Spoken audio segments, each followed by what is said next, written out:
Maayong adlaw kanatong tanan. Welcome to Mandawe. So this is DepEd Mandawe's initiatives that brings us closer to our clients. By the way, my name is Mark Carloseno, and today we have very special guest, the focal person in the division office for the child protection policy. We have Ma'am Glaidiza E. Gutoko, and we have also the Supreme Elementary Learners Government Teacher Advisor. We have Ma'am Fritzy Fabroa from Mandaue City Central School. So actually, importante kay nato ang gitawag nato protection no sa atong mga anak. I know there are a lot of us here or parents, no? Parents who have students who so we have this feeling like protected ba kani akong anak sa eskwelahan or unsa ba kay mahitabo dito no? So we will be asking no first from our special guest for today. So let's start with Mom Fritzy. Mom, how do you feel, Mom, when the first time you send your child to school? Gikulbaan sad gyud. I have a 10-year-old child and a 12-year-old child. Pagsugod nila klase, nakaingon jud ko nga gikulbaan ko. But they were very excited to see their classmates. Kay for the first time daw, kanang naa na sila yung mga friends, new friends to Correct. meet. Yes, ma'am. How about you, ma'am? Do you have also a student? Yes, I have an 8-year-old son, no? So as a mother, when my son nga niadto pa sa eskwelahan, mas nakulbaan pa ko sa akong anak, no? So I am very have so many questions in my mind. Maka-adjust baka akong mga anak dito, na baka siya new friends because he's used of staying at home alone, man. But Correct. eventually, everything flows. Yes, that's it. So that question will be answered for today. So we'll be talking about the child protection policy in DepEd's context, no? So we have this question like, how does DepEd protect our learners, no? Let me start with you, ma'am. Okay, the DepEd, how does DepEd protects our learner? First is that's why we were creating the child protection policy.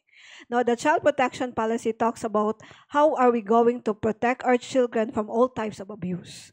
And the very first thing is to really educate them of what rights they have.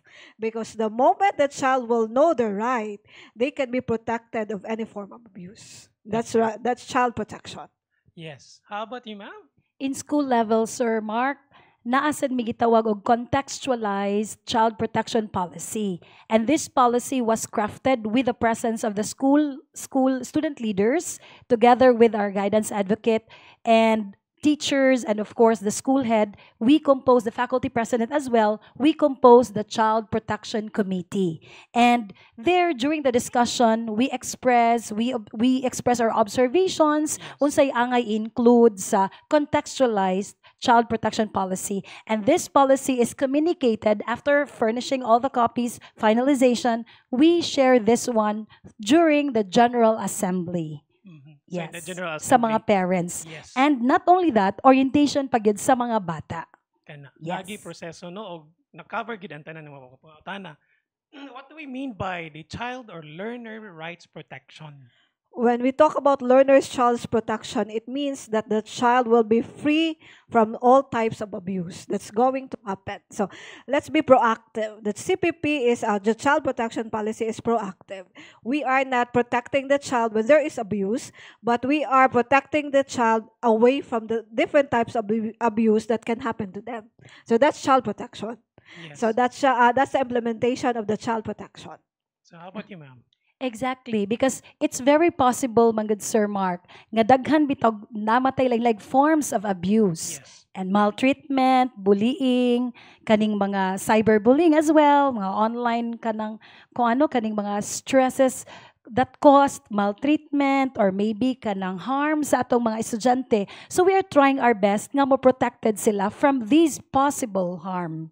Yes, since we are the second parent in the classroom, no, so teachers are very well aware of the policies of DepEd, especially in protecting our children. So that's why to our parents at mga ginikanan, sa mga they call this one, the guardians of our children, we are protected. Your children are protected. I know, dahil kay pangutana sa inyong utok kung saan ka pagproteher, especially if there are a lot of students in a classroom, then there is only one teacher. Don't you worry, we have the protection for that. And we are covered by DepEd for that. So what do we mean by questions sa ni ma'am no? Why did DepEd implement the child protection policy like in the DepEd's context? Actually, the adaptation of child protection policy is also adopted as a UN NATO rights of the child. No, It we is from the are United yeah, Nations, it ma'am. is Yes. from the United Nations. It means it is a It's universal a law. law. Yes, Yes. it is a universal law. And fact lang, no, that there are 39% of our children are abused. And most of them happen inside the class, inside the school. It could be explained why, because most of our children spend more time at school. No, they spend more time at school. That's why we are creating a policy that protects our children. Because DepEd always believe that creating a very good environment for our children is the key to a beautiful future. No? And the children, man, if we give a children a beautiful childhood, he will become a better, a best individual in the future. How I wish nga akong bata minana po, no? Because I have a student now, kinder to, ano pa din siya? Nursery 2 pa din siya, ma'am. So I was dreaming of that, the same statement, ma'am, nga minana po itong anak sa eskwelahan. Because no, ingon biya sila that Sigmund Freud once says no that the child is the father of the man. So Wow. basically, whoever we are today is just a product of what kind of childhood that we have, and that's the essence of child protection. Yes. It's so Creating a beautiful. very beautiful environment for our children. Yes, but in the Philippines, child protection policy is not just beautiful, but it is effective. It is working, by the way. Yes. Ma'am, how about you? Do you have any sharing about that, ma'am? With the Yes. side? Our school In is school. our school is an institution for learners, and we all know that. It is an institution wherein we are nurturing these learners. And how can we nurture these learners if they themselves don't feel safe, they don't feel protected? That's why we have this child protection policy. Yes, and I think it could also help our teachers, ma'am, no? Aside from that, because as what I have said, daghan tag student in a classroom, so at least we have the policy. We have this child protection policy, like it is not a broad idea, but it is very specific, no? Because we want to target the problem specifically. So what is covered by the child protection policy? Okay, what is covered? First, let's discuss who is covered. Who No? is covered? Okay, ma'am. So the first is kana according to law, those children are those below 18 years old and those who are above 18 years old but cannot take care of themselves. But in DepEd, all learners are considered to be part of child protection policy. Yeah, because they're under 18, Oh, yes. all of them. All of them, even if you're above 18, as long as you're a learner, you are part of child protection. You're covered of child protection.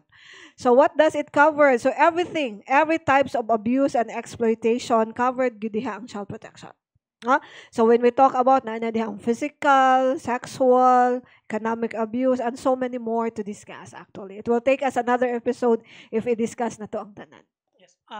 Ma'am Fritzy, what kind like specific scenarios, like example nga, mga abuse bitaw sa eskwelahan nga nahitabo, kanang kasagaran nga nahitabo? Yes, Sir Mark. Kasagaran gyud nato according to what Miss Glydiza shared a while ago, di ba 39% gyud sa atong mga learners kasagaran maka-experience gyud og bullying. Can Kana you gyud imagine pirmi. 39%? That's huge, no? And then what do we do? Actually, in our child protection policy, nakabutang sa didto how to report, to what to do. So unsay mga flow of communications sa school level in order to solve this kind of incidents.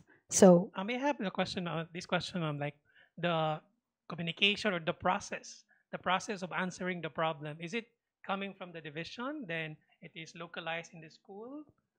yes, actually, we were trained. We had an orientation how to go about it, and then after that, we contextualize in our own particular schools. Mm. Yes. So it's coming from the division. Yeah, it is kuan sir kanang naana na siya sa central office from their division level then adto sa school.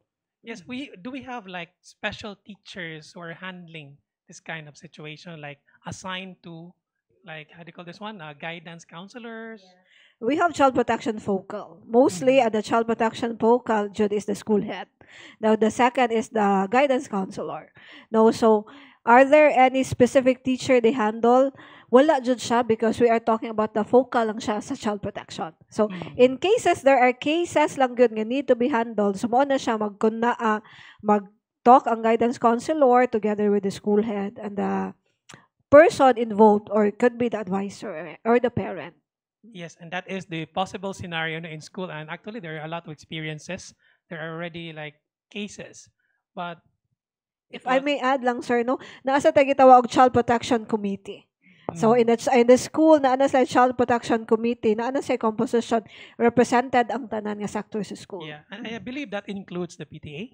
It includes the PTA, the SSLG president, the faculty president, and other stakeholders such as the LGU or the barangay officials. Yes, I think what is the maybe the biggest reason behind this? Why do we have to include the community, the PTA, in the committee? It's because we believe not that the child cannot be raised by one person alone. It takes a village to raise a child. Okay, So that's why that's the point of involving everybody, because dili na pwede usa lang and the rest will just kanang watch over it. We have to work hand in hand.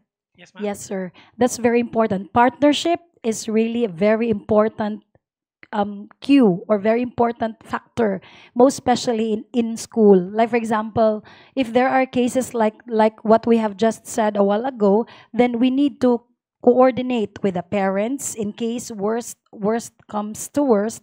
So we need to coordinate with the parents, with the LGU, or some referrals maybe, Mm. if it reaches that case. Yes, if it reaches that case, ma'am, then it is not maybe solved in school level. What will happen, ma'am? According to the example, intervention, yeah, I hope dili mahitabo, no, but if in hopefully. case it will happen, in the intervention plan, na tayo referral system. That's why we go to the proper agencies, such as CSWS. That's why we need to have a very good partnership with this kind of agency, because teachers has its own limitation. Yes. Now, naam na yung mga limitation ang teacher, but these agencies are the one that really can handle this kind of cases. That's why we have to refer them to this kind of agencies. Yes, thank you for that. And how is the school balancing the interest of the child and the interest of the teacher? in this Actually, case? sir, we have to really be open to communications. Like, for example, listening. We need to listen to the child, her story, her stresses, her experience. And then we also need to listen to the people, like, for example, the teacher involved, or maybe the teacher who was present during this case. And of course, listening also to the class, most especially, it would depend on the situation. For example, if the class is very much involved with this particular situation, then those people who are involved will have to be listened to. So that's why we have this counseling. We have this particular room in school wherein they have the freedom to express themselves. Okay. For me, sir, no, we protect the child, of course, by giving them a good environment. And for the teacher, we try to teach them the positive discipline. No, I always believe in the positive discipline, because basically I always remember, no, nga kanang, I remember my teacher before will always remind us, no, nga, that your student will never remember the lesson that you teach, but they will always remember the life, how you touch their life. And basically, by doing positive discipline, that's one way of creating a very good impact to the life of your students. Yes, that's very good line, ma'am. No, I love that because I was also a teacher. No, and I have this question, ma'am. Like in DepEd, we are handling this kind of policies or problems in schools.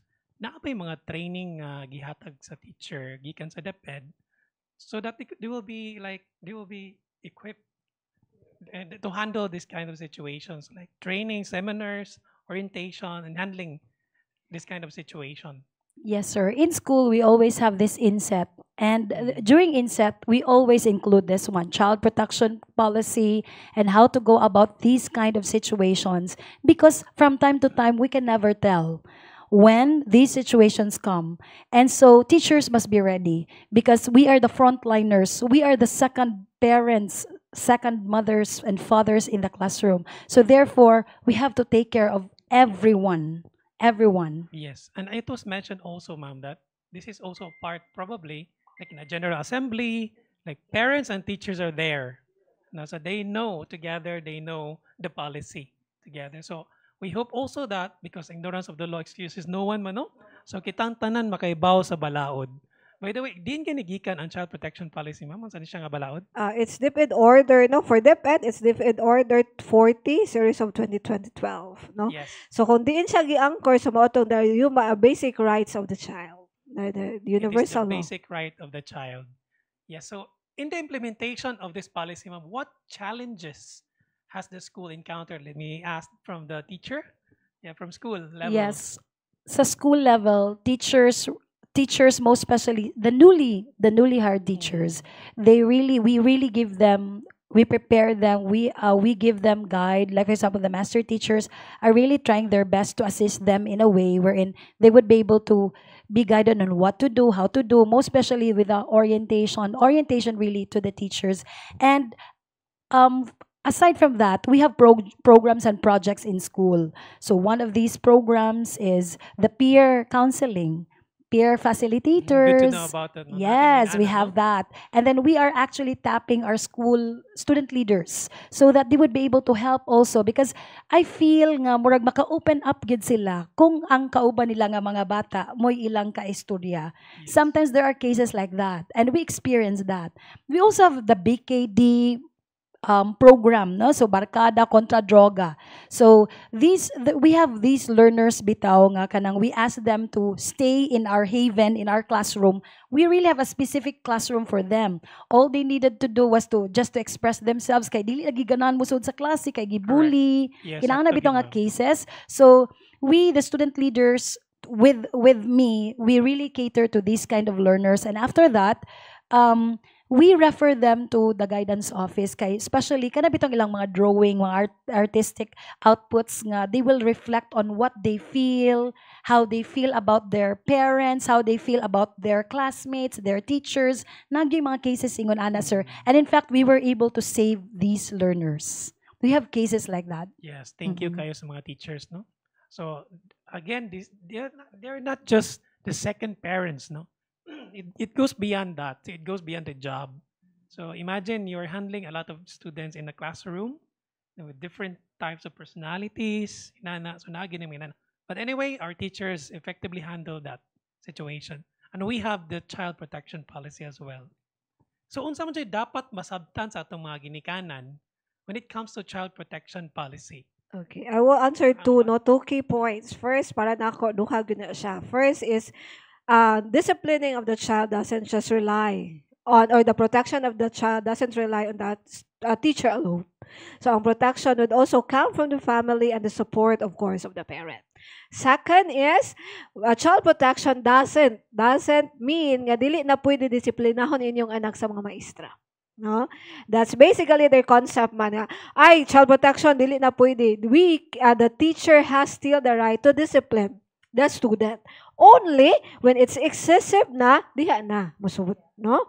But still, the teacher has the right to discipline and educate your your learners or mga anak ninyo in the right way lang.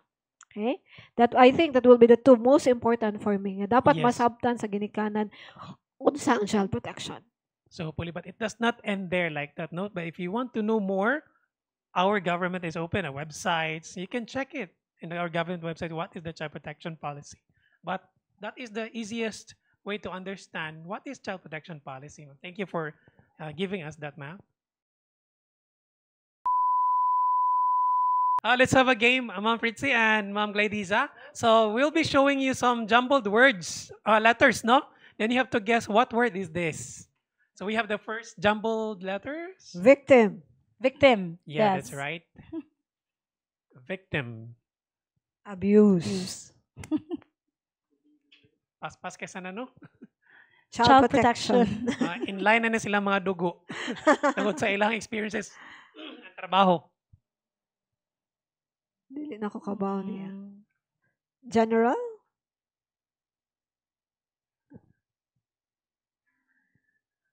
Learners. Learners. Learners. Learners. Policy. Policy. Policy. Exploitation. Yeah, exploitation. And then it's bullying.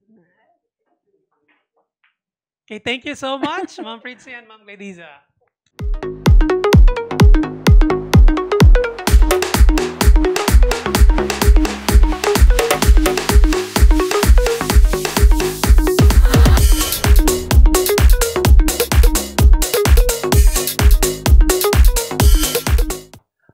happens to the people mga maka-violate sa child protection policy?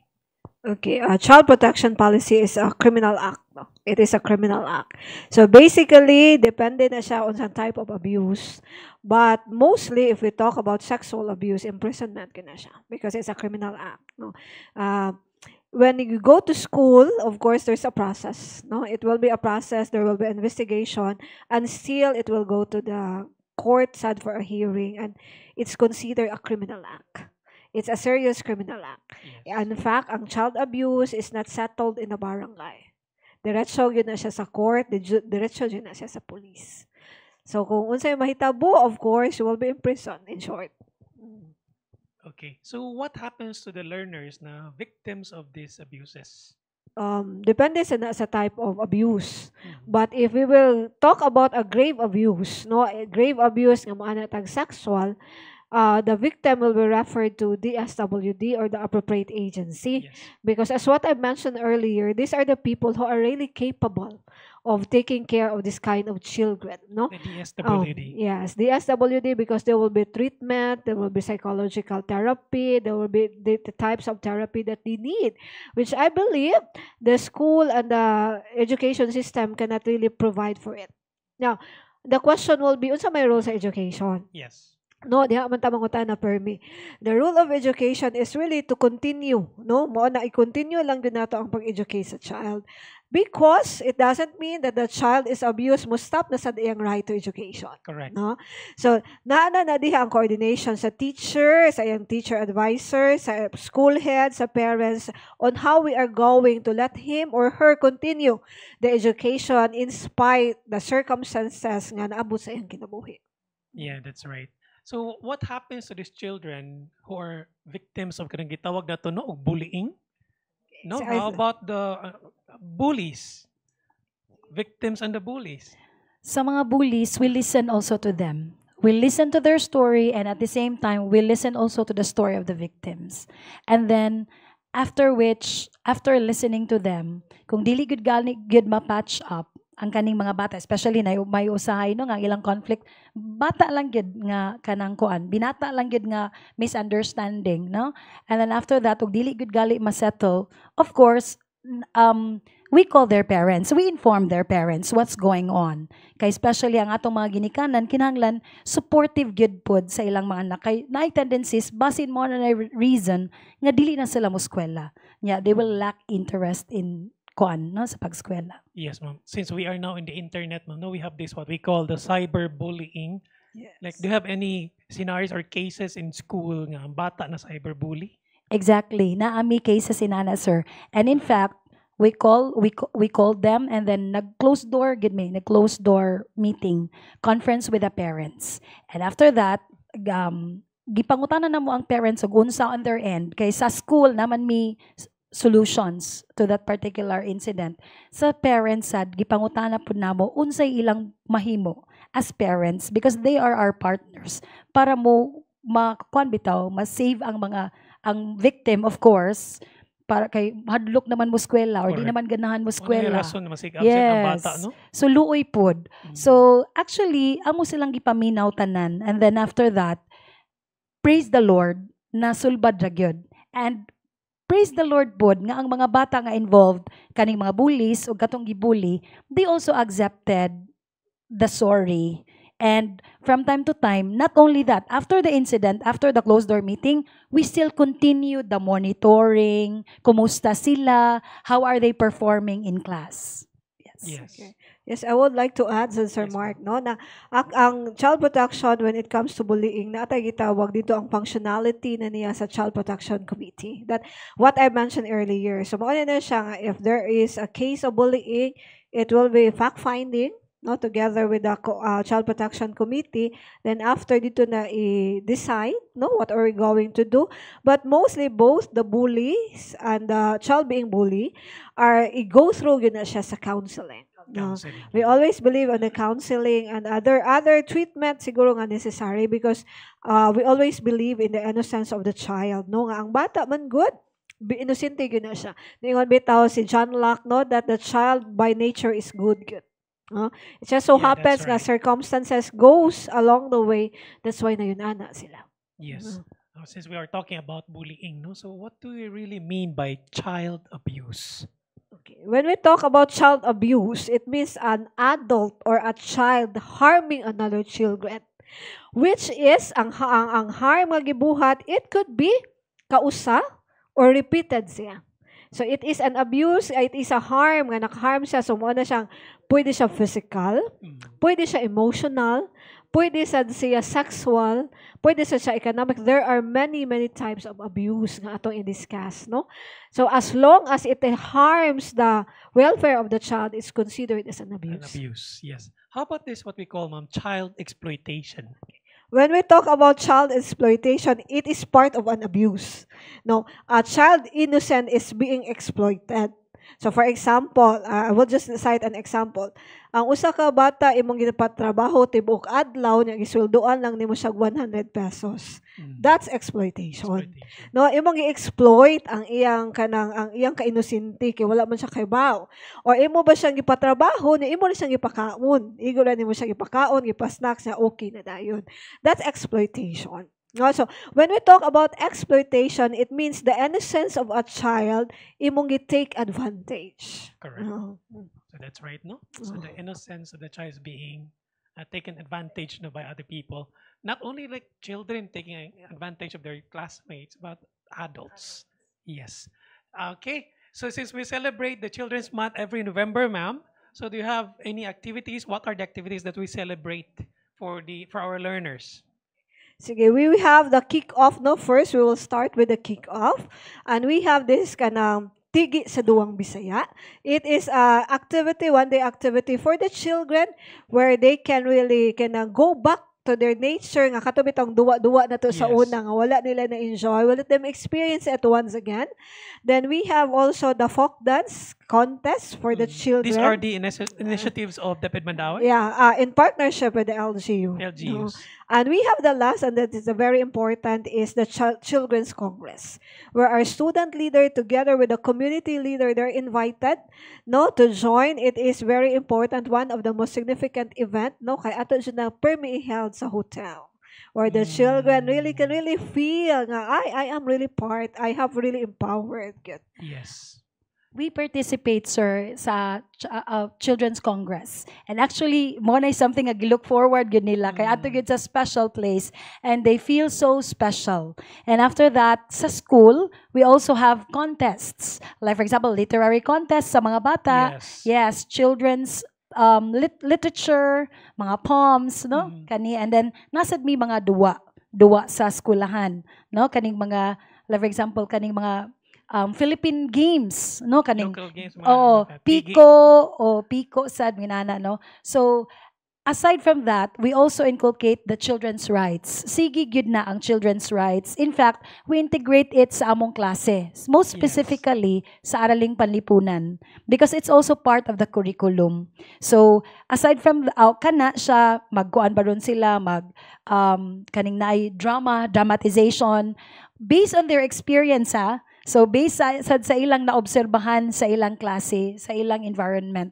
So, in that way, they would be able to express, giunsa po nila pag-combat that particular experience and how did their teachers and their parents help them go out from that experience. Can you see, parents? So, daghan kayo mga aktibidades, mga activities sa school, nga ma-enjoy sa ato mga students, no? So, daghan ka itong i-mention nila ni ma'am. So, hopefully you feel safe or okay in your at home while sending your students to the classrooms, to their schools, no? So, any last statement, ma'am, we have from to our viewers?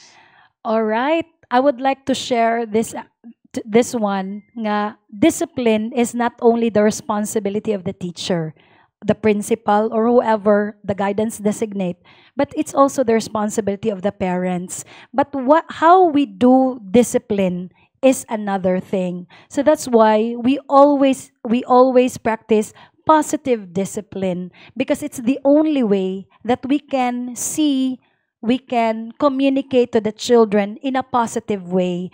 If we do positive discipline in the classroom, therefore, we would be able to let the children feel that they are loved. Kana gyud no ang pagigugma bitaw sa bata, most especially kita nga mga teachers, we are the second parents, kitay mga ginikanan sa classroom. So that's why we don't let them feel nga natay pinalabi, most especially na inana nga mga incident no, or natay mga estudyante nga like for example experiencing this kind of kanang bitong malahi siya, or feeling he or she is not welcomed. So that is something that we need to look into as teachers and as personnel in school. If ever we see someone who is in need of help, mentally, like for example, mental, physical, especially nasa mga stresses, no, physical, mental, emotional, psychological, then we need to do something, even if dili kitay advisor. We have to communicate. We have to listen to these children, because that's the only way that we can help them. And they will always remember what we have done, and they will always treasure that little thoughtfulness, little reaching out to them. So that's it. Okay, for me, sir, no, DepEd order or child protection is not just a DepEd order; it's a way of life. Now, let's continue creating a beautiful environment, a beautiful memory of our childhood for our children, so that they will grow up to be a better individual, so that in the future we will have a happy and most peaceful environment, because we brought up a child who is happy, a good memory that they can live on. Wow, that's beautiful, no, to end this topic. So thank you so much, Ma'am Fritzy and Ma'am Gladiza. So magkita-kita tawag balik din lamang sa programang Puno sa Kasayuran o Puno sa Pagkaton. Kini ang Mandawe. Kaysa Mandawe, daghang pamaagi.